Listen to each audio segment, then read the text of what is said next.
Well, hello everyone. My name is Stephanie Iacino. I am the Director of Community Engagement, and today I'm joined by Rosemary Laguna, Savannah, I forgot to look at her. Okay, and then Mariah. Italian. Alright, and so Rose is our Director of Foster Care Programs, Foster Care Services. Director of Foster Care. Okay.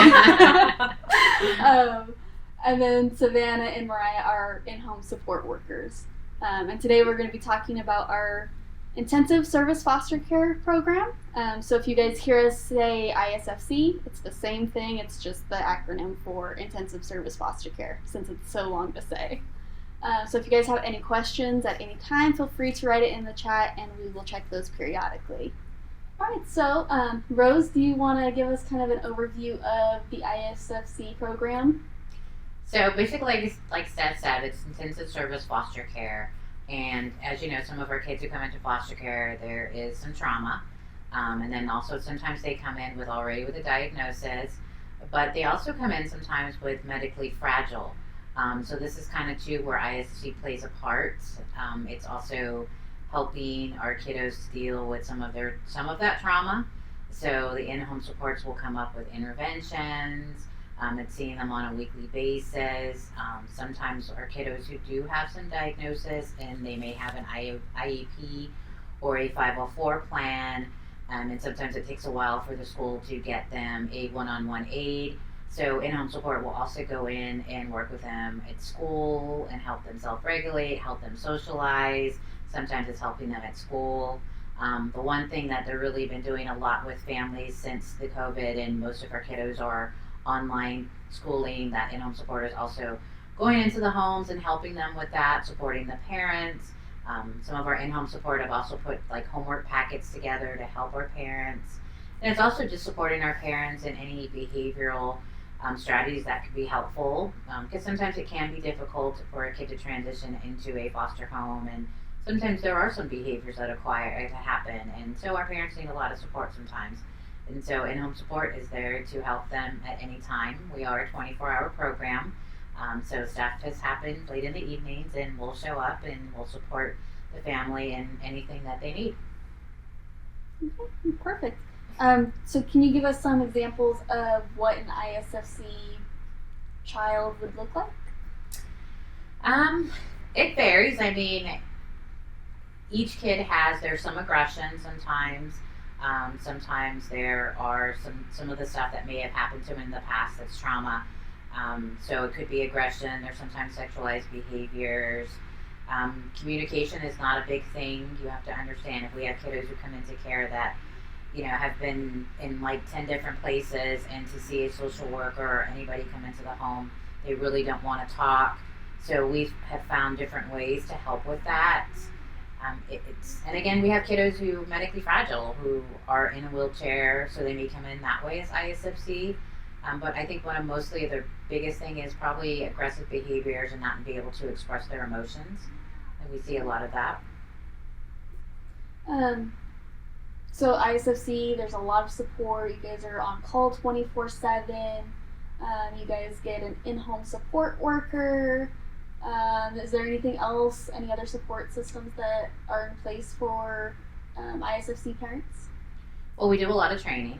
We always tell parents, ask, if there's, a certain thing that you're not sure, so we'll look at interventions. We do a lot of behavioral supports with all our families.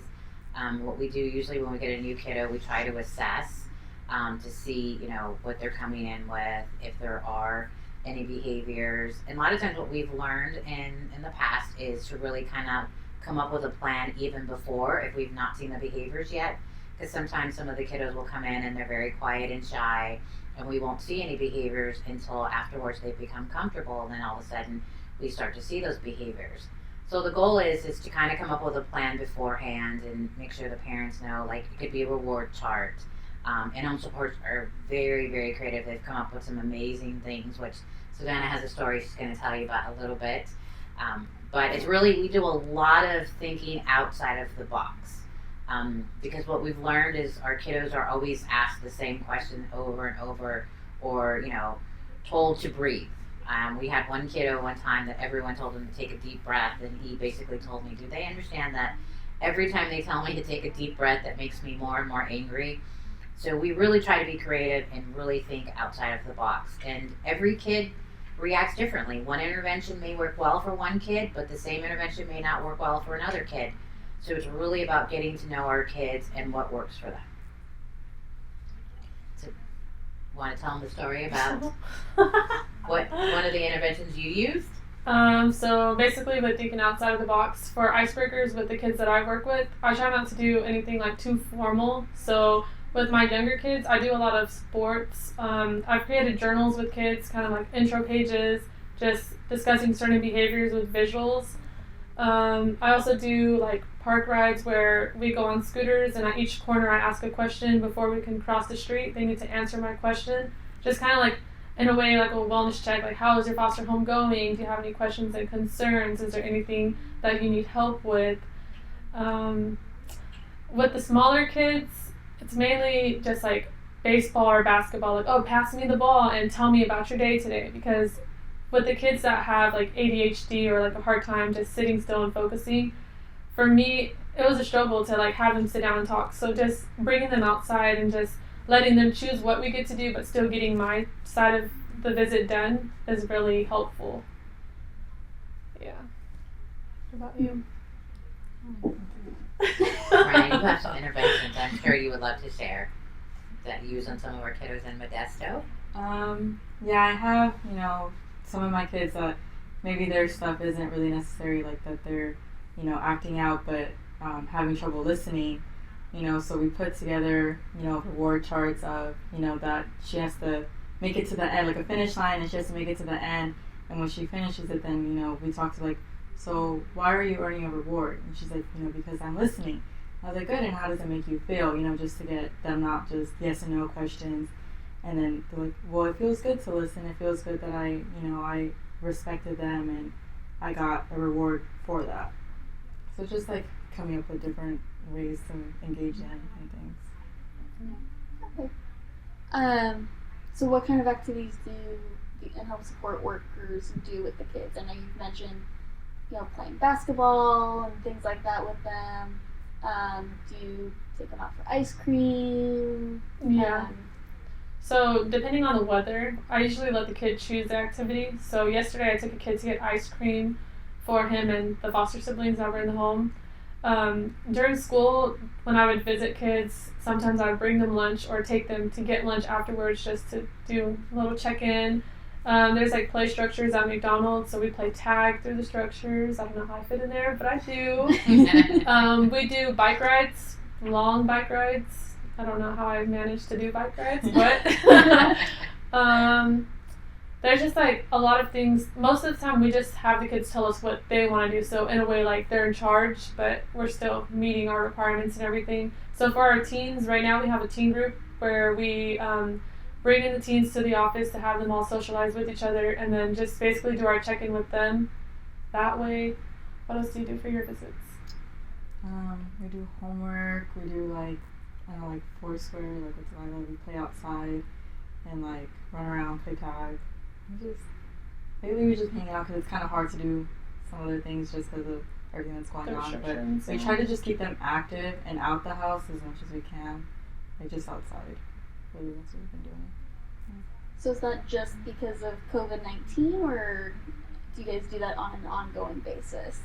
I've done it like on an ongoing basis, but right now we're trying to focus mainly on getting them outside of the home just because of all the restrictions. Like they're so closed up being inside. So when we come to visit, in a way it's kind of like a respite for parents for the hour. Like you guys handle what you need to do, and then we'll have them for an hour. We'll take them out, get some food, go play basketball, then we'll bring them back just so they can get fresh air. Kind of like, in a way, debrief what's going on. Like how's it been being inside all day, because you can't really go outside and do anything, and then just making sure they have their mask if we go into a store and stuff like that.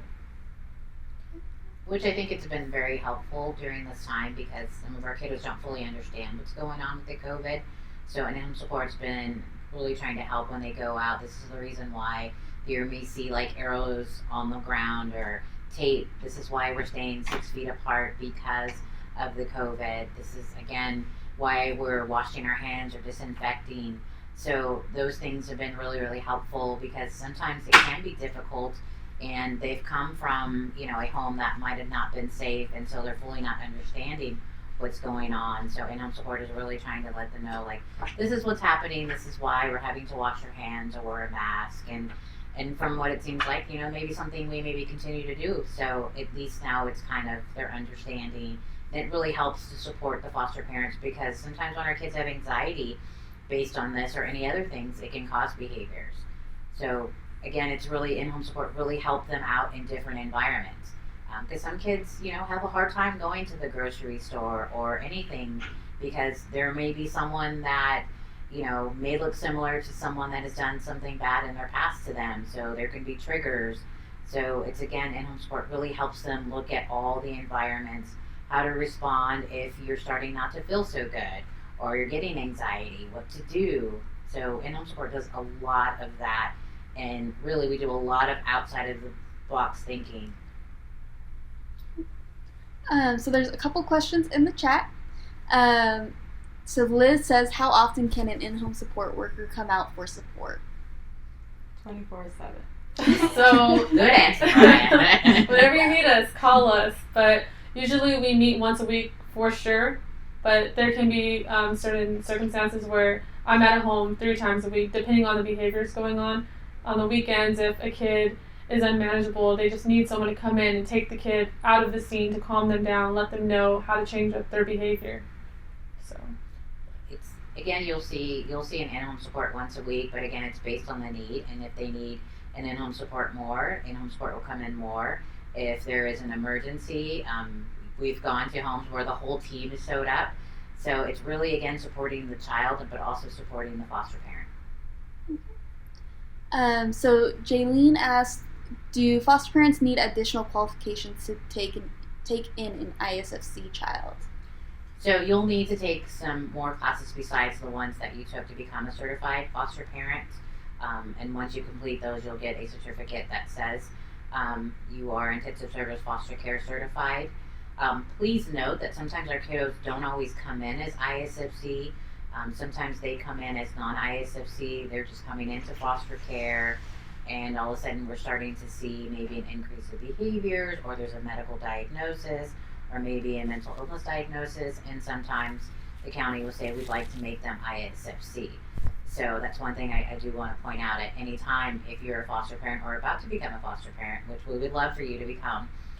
Sometimes that can change, so they can go up and to become ISFC. But you will have all the support with an ISFC foster child. So if you're a foster parent and the child in your home becomes an ISFC child, can I still be a foster parent to that child? Or is there they have to move to another home that's an ISFC home? How does that work? You could still be the foster parent to that child. I mean, we really are trying our best not to transition our children from home to home to home.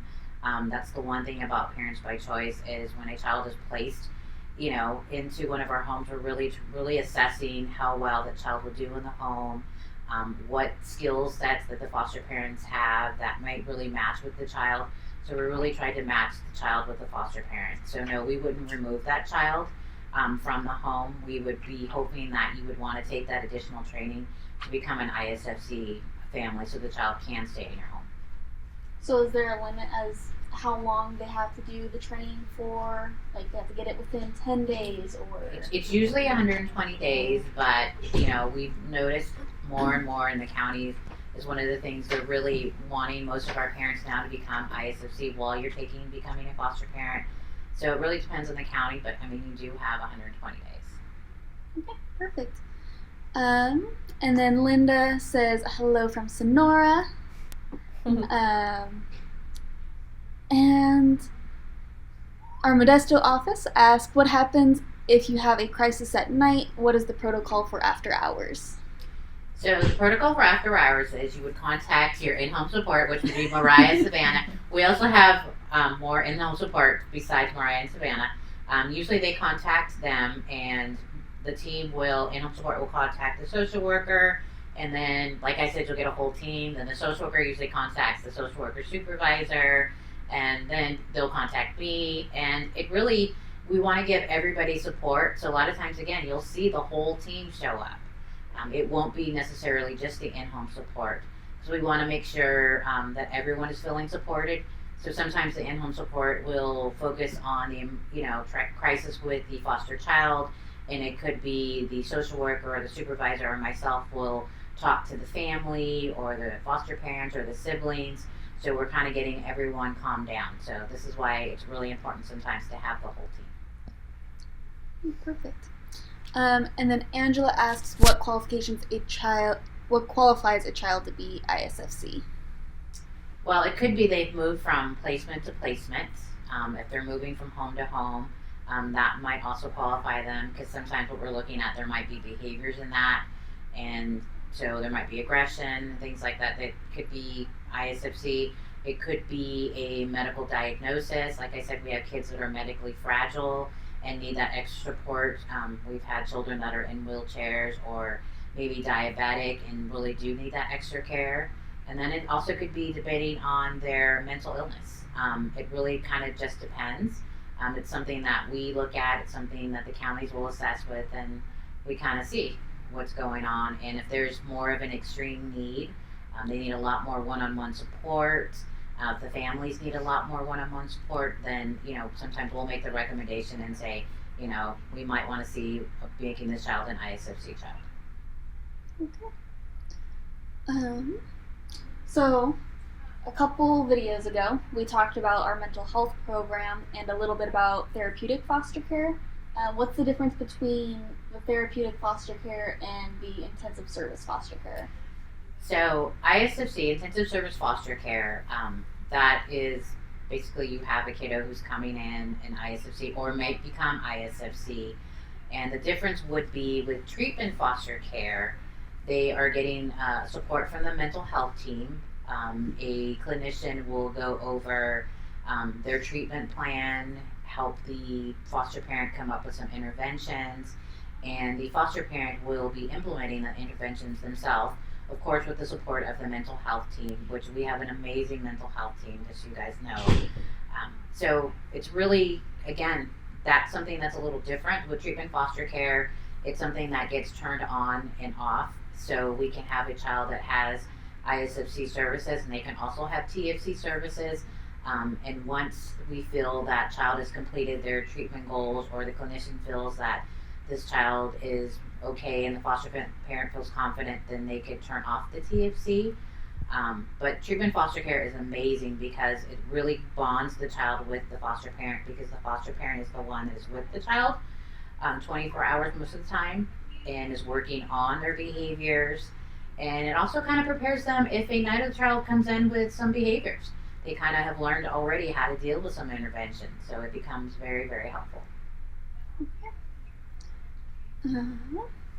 So Liz asks, can you have more than one ISFC child placed in your home? You can, but again, we assess the situation. We assess, what are the other children in the home? How would that work? Again, how do the foster parents feel? We want to make sure it's really successful and everyone is okay all around. So, but yes, you can have more than one. So when there is school, after this whole COVID-19 thing, and kids are back in school and everything, and there's behaviors in the classrooms and things like that, do the in-home support workers join them in the classroom? Yeah, I actually had a kid who was in kindergarten that I literally went back to school with every day. I had to sit with him in class, help him transition into lunch, help him socialize appropriately at recess, basically just sharing the ball, making sure he's not tugging someone by their shirt, not punching people, so just kind of like giving him those little helpful reminders. And then when he gets frustrated, just removing him from the classroom, going on a walk, and then letting him know, okay, we're going back into the classroom, we're here to focus. When you need a break, tap on my arm, we're going to go outside and go on a walk until you calm down again. Because for him, he was getting used to the whole school environment, and it was really like overwhelming to him because he was delayed in his learning. So everyone else would be like 1, 2, 3, and he'd be like, I don't know what's next, and like just get like really upset. So I would let them know, it's okay, we're going to practice. Let's go on a walk outside. We'll count to 10. Like, you'll learn how to do it, then we'll go in and you'll try it again. Or just sometimes sitting at the rug for too long, he would, like, pull out his ears or hit his head on the carpet because he's, like, super antsy. So I would just let him know, like, come on, let's go outside quick and get some fresh air. We'll come back in. We'll relax. So just, that was kindergarten. I haven't sat in, oh, actually, no, I did sit in with 5th graders. Were they 5th grade? The twins? 5th grade, 4th grade? 5th or 4th. I don't remember exactly what grade, but I would go to class with them as well. They're kind of feeding off each other, so they're in the same class. One person wants to do, oh, like, let me throw this and be funny, and then the next brother would, oh, I'm going to do it too. So it's kind of pick up the pencils, sit down, we're here to focus. We're not here to distract people. If you need to step out, we can step out so you're not distracting the class. Get them all calmed down. Okay, let's go back in because we're here at school to focus. When you're at recess, then you can play around. So kind of just being there for the extra support for the teacher so she can continue doing her job as well as like providing the kids what they're there for. I mean, the whole goal is for them to be successful, and sometimes our kiddos have been out of school for 2 months or there hasn't been the consistency, and sometimes they're not going to tell the teacher that I don't know how to do this, or they're not going to say I don't know this, or they're afraid someone's going to call on them. So this is where in-home support really helps them out in supporting them in school and giving that one-on-one help, whether it's socializing or help with homework, or again, how to self-regulate, because right away sometimes their first thing is to get angry and throw things. What is the other thing that we can do instead of throwing things? How else can I express my anger? Mm-hmm. And also with my high schoolers, I had a kid who transferred schools, so I took him on his first day to meet his teachers, let everyone in the office know who I was, just give them my contact information in case they needed like any help with anything that he was going through. So just keeping that open communication with the teachers, and sometimes like I'll get a text like, hey, can you come to class right now and just peek in on how the kid's doing? So I'd show up and the kid's like all over the place, and I come in and he just sits down like, oh, like, what are you here for? Well, you know what I'm here for, like, you're not doing what you're supposed to do. Or for example, I had a kid who got suspended, so he was like really amped up, like, I hate everybody, I'm gonna do this, I'm gonna do that, and pretty much I just go in, pick them up, like, this isn't what we're not gonna do, this is what you need to do differently, so when you come back from your suspension, your behavior changes, and kind of just going over a behavior plan, like, you come to school to learn, not to be on your phone, not to cuss out your teacher, just things like how to basically sit in class, get what you need to get done, and go home.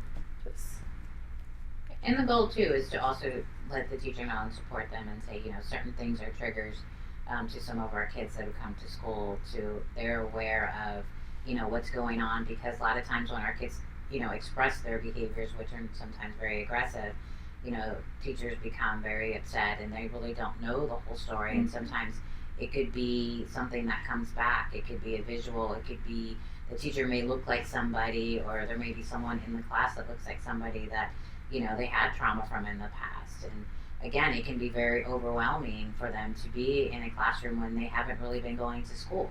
And a lot of things they think, well, everybody's going to know I don't know these things. And so it can cause a lot of anxiety, which causes a lot of behavior. So this is why in-home support times can be really, really valuable to have them in the school. Okay.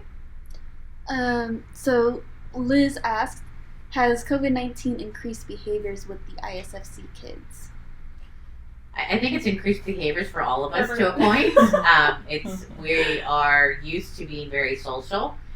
Human beings, we're used to being able to go out to restaurants and movies and concerts and hikes and things like that. And a lot of times, we're taking our children with us or anyone else with us. So, we've seen some increase in behaviors, and the team is really doing their best to think outside of the box of taking them out or, going for walks as much as we can. So, I think for anything, if you're locked up, it's caused behaviors. And some kids, there is some trauma that is based on being locked up. So it has caused a little bit. So you talked about how if you're going to be an ISFC parent, that there's more training involved. Is the training trauma-based, or is there some medical training involved as well? Because ISFC can include children in wheelchairs, diabetes, things like that. Most of the training you'll see online is trauma based, but if we do have a child that comes in medically fragile, there is a public health nurse, or depending where the child is getting medical treatment, one of the nurses will make sure that they're training the foster parent. So if it's diabetes or anything other like that, sometimes we have kids who have come in with a feeding tube. There is also that training that is done by their medical provider or whatever, nurse or whoever the child is seeing. So that's usually where the outside training comes from. And again, we're open to, we have a big team. Everyone's open to help with some of that trauma care, because I know sometimes, it can be a lot when you're training with a lot of stuff online. So we're real big on saying we can come in the home, we can help you with that, come up with ideas. The whole goal is sometimes our foster parents have the skills. And like, hey, that's an amazing idea, that's going to work. So again, checking in with them and seeing what skills they have. Okay. Nothing else in the chat yet. Let's ask us another question. Stop asking us questions. So Mariah, I know you're kind of new. What, 2 months? Yeah. You kind of jumped in as soon as the COVID-19 Yeah, kind of that's started. kind of How has your experience been working with ISFC kids so far? I love it, actually. I think I've gained a lot of experience working with them. I've done like things that I've never done before, like the reward charts and all that. I think, and also I see like I say, I don't know, but like how they, how kids like they get like, what is it? The progress they're making? Yeah, the progress that I see in the kids that that I'm with. I really love to see the progress in them, and it makes me feel good, and I know it makes them feel good. Like parents, they have difficulties, and then like they talk to me, like, I really love like everything that you're doing for us. Thank you. And it makes me feel good that I can be able to do that for them. So I like parents by choice. All right. So this question is from Nancy. Is there any age limitations for an ISFC child? That's a good question. I want to say it's probably up to the age of 17 and a half, depending on 18. Usually when our kids are 18, they go into what's called EB 12. Just can't talk today. So it really kind of depends. I think that probably the age range up to 18. We've never had anything higher than that. All right, nothing in the chat. Anything else you want to say about ISFC? I think the biggest thing is what I love about the team in ISFC is they're always willing to help, support, advocate for our kiddos, advocate for our parents if they need more services. It can be difficult because some of our kids need a lot of services. This is the one thing about Parents by Choice that is just amazing. Besides the ISFC program, we have a mental health team, and having them coincide and help us one-on-one and collaborate has really been amazing. And so it's, again, just really looking at the advocacy that we do and how do we get the needs for the kids. I've gone into meetings with kiddos and, let the school know, have we assessed this kid? Are we looking, he made an IEP or a 504 plan? Or I was at a meeting where I helped the principal do a 504 plan because she's like, what is that? And how do we do that? And how do we make that happen? So again, it's really just advocating for our kiddos and supporting our foster parents, because it can be overwhelming, if you come in and the kid has a lot of, behaviors, or there's a diagnosis, how do we get them the supports?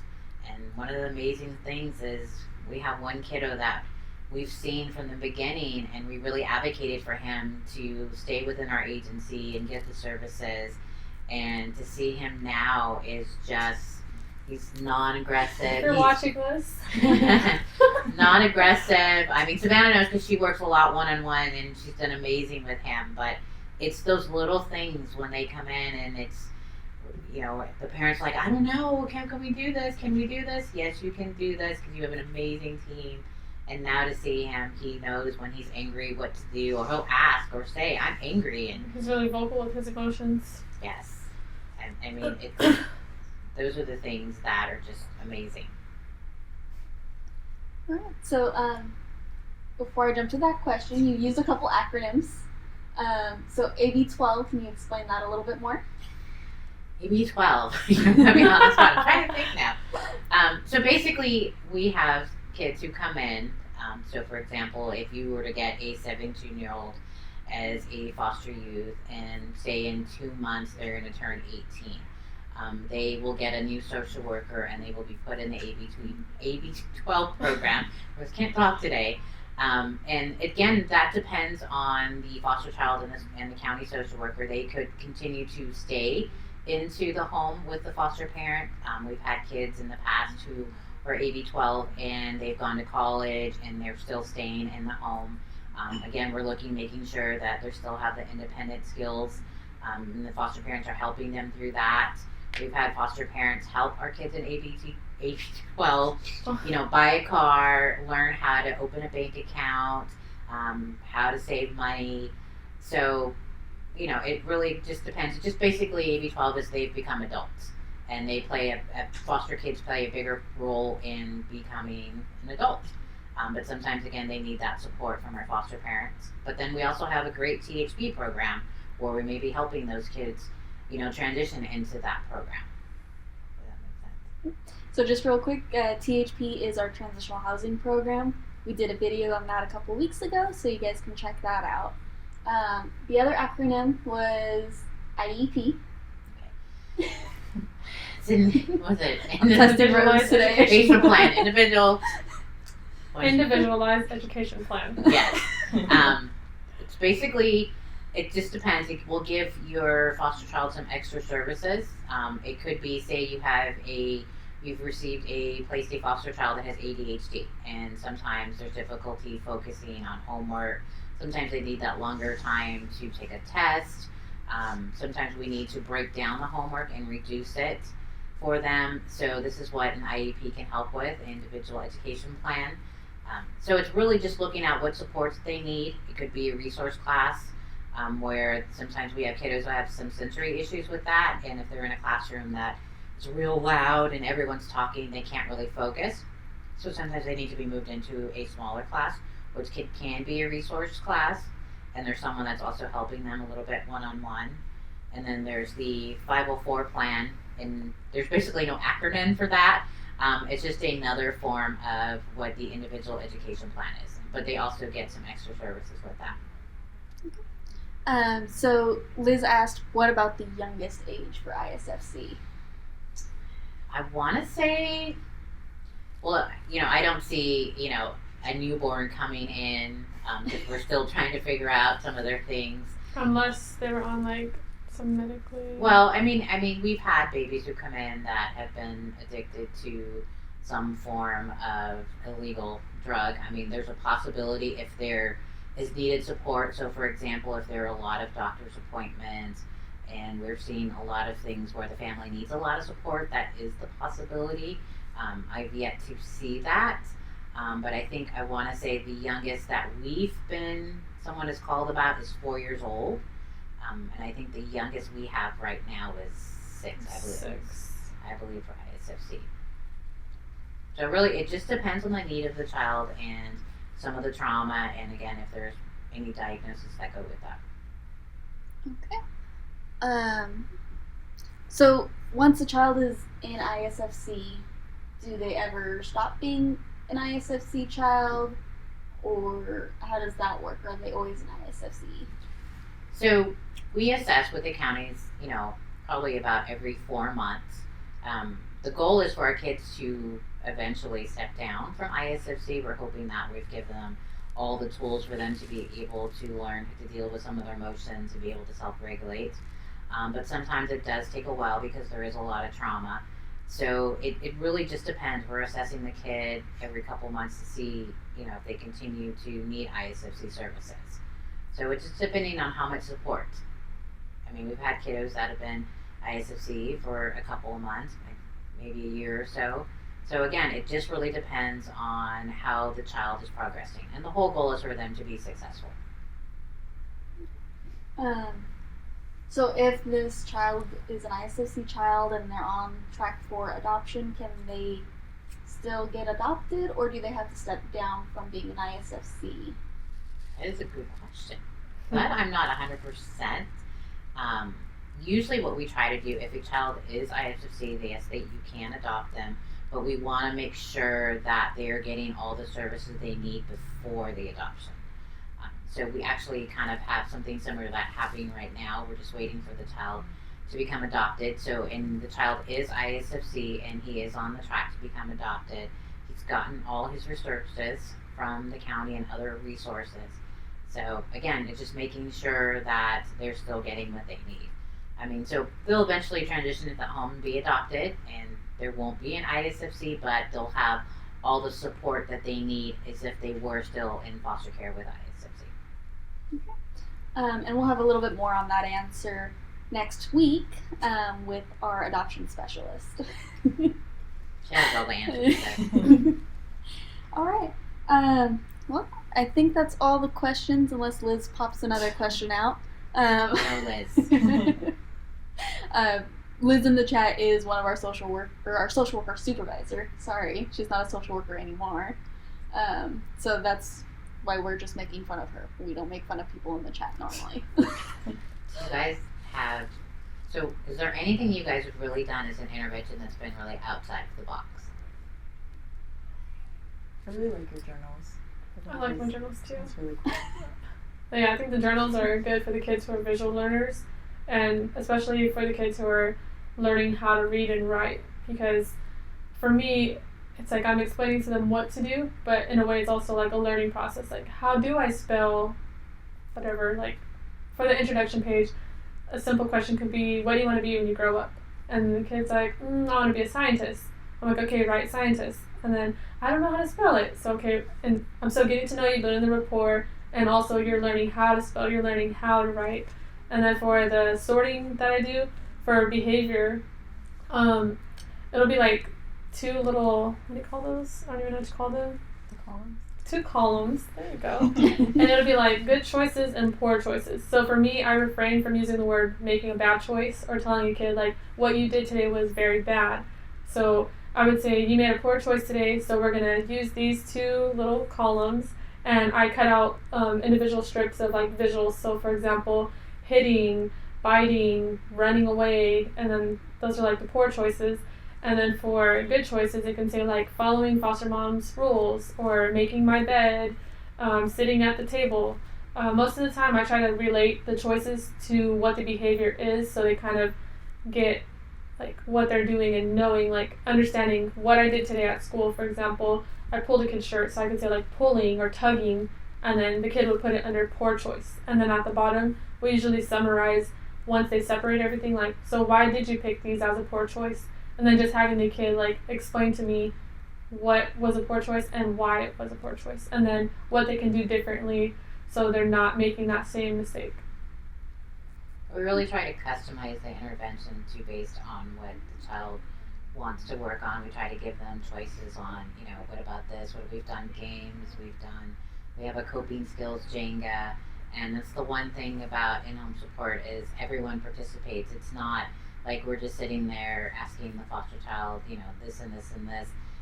Savannah may say, this was a poor choice, this is one of my poor choices, or this is a coping skill that I use.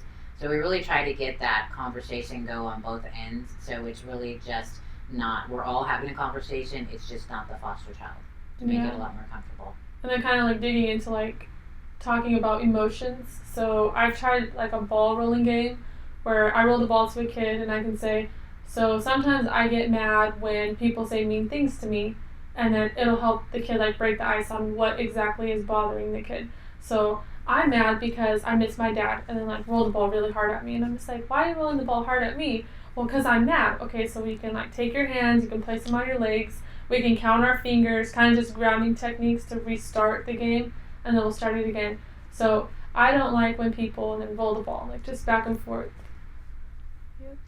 So just kind of giving them those tools to kind of de-escalate the anger that they're feeling and things like that. Okay. Liz, you know Oh my gosh.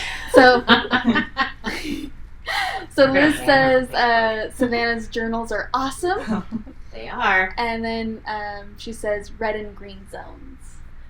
Oh. Okay, so another great thing I did. This is so great, guys. Like, I'm just kidding. So another thing with our kids who have sexualized behaviors, the visual learning of it.